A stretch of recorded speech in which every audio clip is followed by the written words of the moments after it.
Today I'm sitting down with Melissa Cristina Márquez, who's a shark biologist and a PhD candidate at Curtin University in Australia. Melissa, welcome. Thank you so much for having me. Going along with this theme of really a lot of variation in terms of sharks, I know that shark reproduction is quite diverse as well. It's not just the traditional laying eggs in the water. Can you talk a bit about shark reproduction? Yeah, so there are some species that do lay eggs. They do have these kind of like protective capsules that they have the little babies in that they end up giving birth. Usually they'll wrap them up or attach them to like some sort of structure using these little tendrils.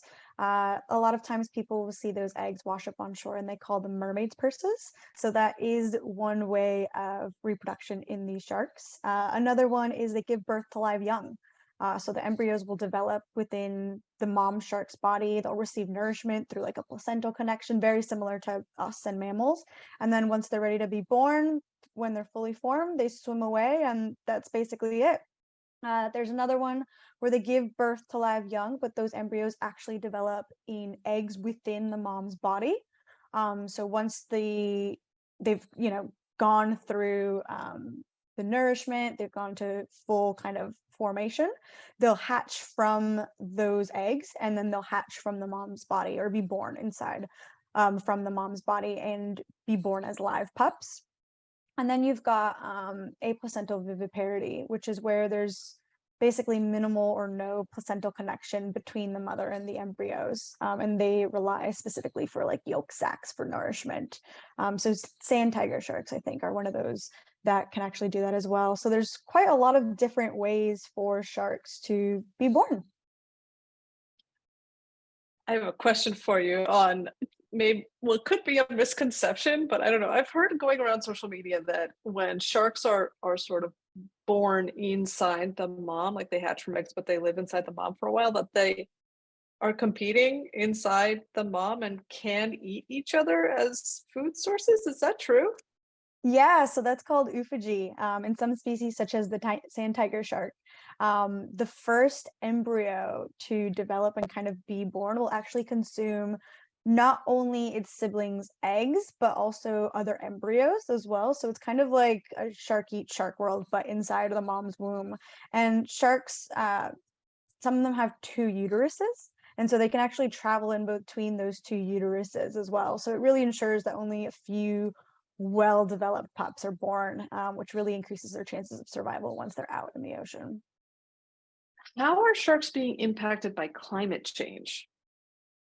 I mean, I feel like every animal is being impacted by climate change. We've already seen it with some sharks in regards to their ranges. So we're seeing them in areas more north or more south than they normally would be.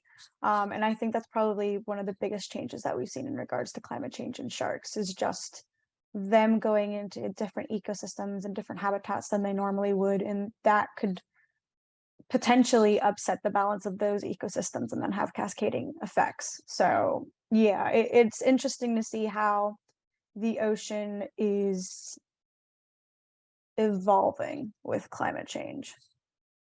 We haven't really seen sharks in Antarctica, but we've seen their cousins like the skates, the rays, and the chimeras down there. So yeah, sharks are pretty much everywhere, even freshwater. Here in Australia, we've got a whole entire family of sharks known as the glyphis sharks that are just in freshwater.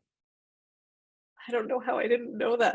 My mind is blown on freshwater sharks. It's like a, n- a new terror in Australia. Freshwater sharks. No, I'm just kidding.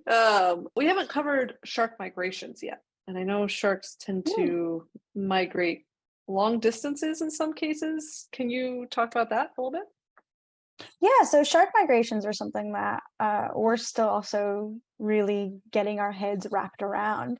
Uh, Probably one of the most exciting ones for me is because it was here in Western Australia where scientists tagged a great white shark in South Africa, thought it was going to stick around and whatnot in South Africa, and it actually ended up being here in Western Australia that it popped back up again. And then after like a couple of months, it popped back up in South Africa as well. So a really long basin migration. The shark's name is Nicole. This happened, oh, let's say 2004. years ago. But it really just showcased just how long distances some of these animals can travel. I mean, because that's a huge ocean basin that Nicole was swimming through. Um, what exactly or why exactly she was traveling this far and what for? To my knowledge, scientists are still debating that. We don't know 100%, but that goes to show you, I mean, even for an iconic species like a great white shark, there's so many things we still don't know about them. Whale sharks, a great example of migration for food. Basking sharks as well. They will migrate to long distances to go find those phytoplankton blooms, essentially. Those zooplankton blooms, those tiny little animals that kind of bubble up at the surface, and they go around just with their mouths open as if it's an all-you-can-eat buffet, because to them it basically is. Here in Western Australia, our whale shark season is at the tail end right now. Usually you can see them April, May, up to about August, September, really, if you're pushing it. So you've got some of those animals that are doing that. Other animals that go up and down the coasts of countries and continents. So there's many different ways that these animals can do it, and many different reasons as to why these animals doing it. Food is a really good one. Mating, birth is probably another example of that as well. But yeah, there's still so much that we have to understand about how these animals use their habitat, not just their localized habitat, but the overall ocean habitat. It seems like we're that shark science and like really getting into the details of not only migration but actual like physiology and things like that is still pretty novel. It's still sort of we're we're starting to get a sense of these things, but really it's like in its infancy in terms of what we know. Do you get that sense as well? Yeah, I mean, I think it's a lot of people don't realize that for these animals, even though they're big animals, the ocean is huge.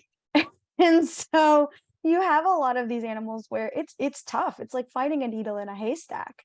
I mean, there's been days that me and other scientists have been out chumming the entire day waiting for a great white shark to show up or another animal to show up, and it never comes. And you're out there 8 hours, 10 hours, 12 hours, and it never shows up. So I think a lot of people, from what they've seen on TV, think shark science happens real fast. No, there's a lot of waiting. There's a lot of hoping things go your way, because at the end of the day, these are wild animals. They do what they want, and we can't really tell them like, okay, well, you have to show up at 10 o'clock this day in this area for us to tag you. You're all right with that? They just do what they want. So yeah, a lot of stuff still is in its infancy, especially for a lot of the lesser known species. I just saw a fascinating video not maybe 2 days ago that of that shark tagging, like how that's actually done. And it showed a shark on the deck of a boat with like scientists around it, like putting the tag on its dorsal fin. But the thing that blew my mind and the thing that I had never considered is that they had a hose in its mouth and they were pumping water through its gills so that it could continue to Yep. breathe. And it never occurred to me that in order to tag a shark, one, you need to have it on the boat. You can't do it while it's in the ocean. And two, that I mean, it totally makes sense. I never stopped to think about it. Like, yeah, of course it needs water on its gills because if not, it won't be able to breathe. Gills don't work in air; they only work in water. And it's one of those things that like just totally blew my mind. Yeah, Incredible. it really does. It's pretty crazy. But I think it's so cool. Yeah, and the fact that we figured out how to do these things and maintain the health and the well-being of the animals while we're doing it Yeah. is crazy. So we've come a long way as a species, and especially in the scientific community of like making sure the animals are well taken care of while we're studying them, and it's not this like horrid practice that it could have been and sometimes was. Yeah. No, no, no. I 100% agree. It is one of those things where, as scientists, one of our duties is to make sure that we take care of the animals as best as possible when we are working with them. Animal ethics for a lot of these animals, I mean, it's pages and pages and pages long. So yeah, we try our best to make sure that the animal's taken care of.